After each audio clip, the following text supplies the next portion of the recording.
ಬಂಧುಗಳೇ, ಮತ್ತೊಮ್ಮೆ ಮಯ ಚಾನೆಲ್ಗೆ ಆದರದ ಸ್ವಾಗತ. ಕೆಲವು ಬಾರಿ ಆ ದೇವರು ನಮಗೆ ಯಾವುದೋ ರೂಪದಲ್ಲಿ ಸಹಾಯ ಮಾಡ್ತಾನೆ, ಆದ್ರೆ ಅದು ನಮಗೆ ಗೊತ್ತೇ ಆಗುವುದಿಲ್ಲ. ನಮ್ಮಲ್ಲಿನ ಅಜ್ಞಾನದ ಕುರುಡತ್ವದಿಂದ ಅದನ್ನು ಗುರುತಿಸಲು ಅಸಮರ್ಥರಾಗಿ ಬಿಡ್ತೀವಿ. ಅಂತಹದ್ದೇ ಒಂದು ಮಹಾಭಾರತದ ಘಟನೆಯನ್ನು ನಿಮಗಾಗಿ ಈ ಸಂಚಿಕೆಯಲ್ಲಿ ತಂದಿದ್ದೇವೆ. ಕೊನೆ ತನಕ ತಪ್ಪದೆ ನೋಡಿ. ತಾವಿನ್ನು ನಮ್ಮ ಮಯ ಚಾನೆಲ್ಗೆ ಸಬ್ಸ್ಕ್ರೈಬ್ ಆಗಿಲ್ಲವೆಂದರೆ ಈಗಲೇ ಸಬ್ಸ್ಕ್ರೈಬ್ ಆಗಿ.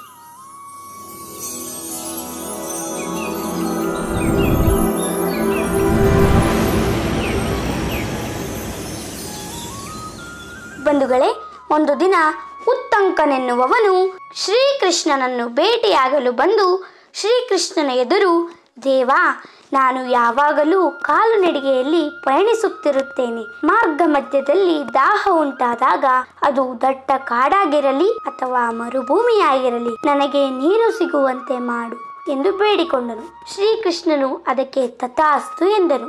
ಉತ್ತಂಕನು ಒಂದು ದಿನ ದೊಡ್ಡ ಮರುಭೂಮಿಯೊಂದರಲ್ಲಿ ನಡೆದುಕೊಂಡು ಹೋಗುತ್ತಿದ್ದ. ಸ್ವಲ್ಪ ಸಮಯಕ್ಕೆ ಅವನಿಗೆ ಬಿಸಿಲಿನ ತಾಪಕ್ಕೆ ಬಹಳ ದಾಹ ಉಂಟಾಯಿತು. ಅವನು ನೀರಿಗಾಗಿ ಹುಡುಕಾಡಿ ಕಂಗಾಲಾದ. ಕಡೆಗೆ ಕೃಷ್ಣನು ತನಗಿಟ್ಟ ವರವನ್ನು ಅವನು ನೆನಪಿಸಿಕೊಂಡ. ಆಗ ಅವನ ಎದುರಿಗೆ ನಿಮ್ನ ಕುಲಕ್ಕೆ ಸೇರಿದ್ದ ಒಬ್ಬ ಬೇಟೆಗಾರ ಬಂದ. ಆತ ಉತ್ತಂಕನಿಗೆ, ಸ್ವಾಮಿ, ನಿಮಗೆ ನೀರಡಿಕೆಯಾದಂತೆ ತೋರುತ್ತದೆ, ನನ್ನ ಬಳಿ ಸ್ವಲ್ಪ ನೀರಿದೆ, ಕುಡಿಯಿರಿ ಎಂದು ಹೇಳಿದ. ಉತ್ತಂಕನು ಆ ಬೇಟೆಗಾರನನ್ನು ಸಂದೇಹದಿಂದ ನೋಡಿ, ನಿಮ್ನ ಕುಲದವನ ಬಳಿಯಲ್ಲಿ ಅದು ಹೇಗೆ ತಾನೇ ನೀರು ಕುಡಿಯಲಿ ಎಂದುಕೊಂಡ. ನನಗೆ ದಾಹವೇನೂ ಆಗಿಲ್ಲ ಎಂದು ಹೇಳಿದ.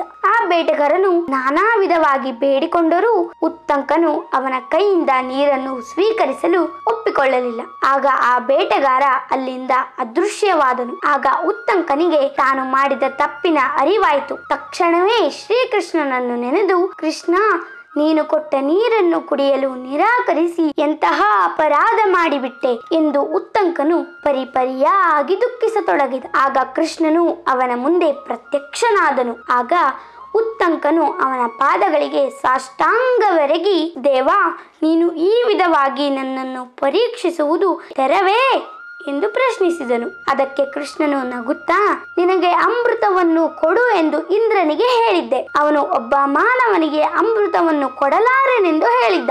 ಆದರೆ ನಿನಗೆ ಅಮೃತವನ್ನು ಕೊಡಲೇಬೇಕೆಂದು ಅವನನ್ನು ಒಪ್ಪಿಸಿದೆ. ಅದಕ್ಕೆ ಇಂದ್ರನು ಒಬ್ಬ ನಿಮ್ನ ಕುಲದವನೊಡನೆ ಅಮೃತವನ್ನು ಕಳುಹಿಸುತ್ತೇನೆಂದು ಮಾನವರೆಲ್ಲರೂ ಒಂದೇ ಎಂದು ಭಾವಿಸಿ ಅವನು ಕೊಟ್ಟ ಅಮೃತವನ್ನು ಉತ್ತಂಕನು ಕುಡಿದರೆ ಸರಿ, ಇಲ್ಲದೆ ಹೋದರೆ ಆ ಅಮೃತವನ್ನು ಹಿಂದಕ್ಕೆ ತರಿಸಿಕೊಳ್ಳುತ್ತೇನೆ ಎನ್ನುವ ನಿಬಂಧನವನ್ನು ವಿಧಿಸಿದ್ದ. ನಾನು ಹಾಗೇ ಆಗಲಿ ಎಂದಿದ್ದೆ.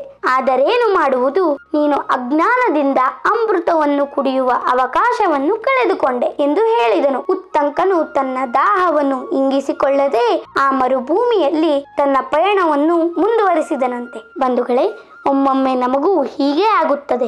ಅಹಮ್ಮಿಂದಲೋ, ದುರಹಂಕಾರದಿಂದಲೋ ಅಥವಾ ಅಜ್ಞಾನದಿಂದಲೋ ದೇವರು ಯಾರದೋ ಮೂಲಕ ಕಳಿಸಿದ ಅನ್ನ, ಆಹಾರ, ವಸ್ತುಗಳನ್ನು ತಿರಸ್ಕರಿಸಿ ಅಪಾಯ ತಂದುಕೊಳ್ಳುತ್ತೇವೆ. ಬಂಧುಗಳೇ, ಈ ಘಟನೆ ನಿಮಗೆ ಇಷ್ಟವಾದರೆ ನಮ್ಮ ಚಾನಲ್ ಲೈಕ್ ಮಾಡಿ, ಶೇರ್ ಮಾಡಿ, ಕಮೆಂಟ್ ಮಾಡಿ, ಬೆಲ್ ಐಕಾನ್ ಒತ್ತೋದನ್ನು ಮರಿಬೇಡಿ. ಧನ್ಯವಾದಗಳು.